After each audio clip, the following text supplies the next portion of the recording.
really cool thing about our tracks in itself for starters is that each track has in it far more content than any other racing game's track. In a regular racing game, when you race track number 1, you can play that game for 20 hours. You go back to track number 1, it's still the same track you played originally.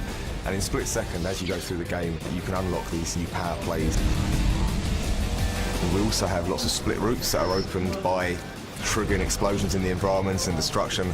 So in that respect, it's a little bit like, say, what you get in a platformer or an action game.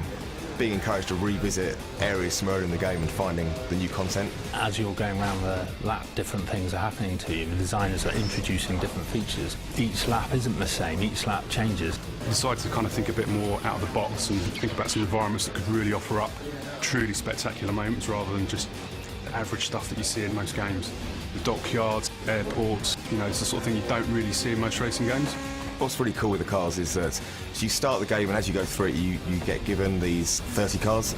You get awarded them by winning episodes in the TV show. And as you play through the game and you unlock certain achievements, these achievements are actually represented on your car as decals. So when you're racing online, you see some guy in his car's covered in stickers, you know he's an expert and be careful. And if it's a slightly emptier car, they're pretty new to the game. It really means that the car itself, it actually evolves with you as you play the game. We kind of wanted to steer clear of kind of compact cars and hot hatches. We wanted something that feels big, meaty, that feels like it's, it could handle the kind of destruction that's been thrown at it by the game.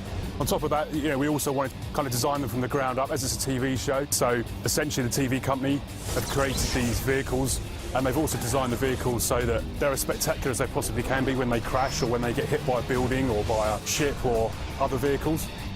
We didn't want one car to be miles faster than others. Ultimately, they all need to be competitive. So really, it's more about their handling characteristics rather than their handling abilities. If someone wants to take the car from the start all the way through the game, they can do.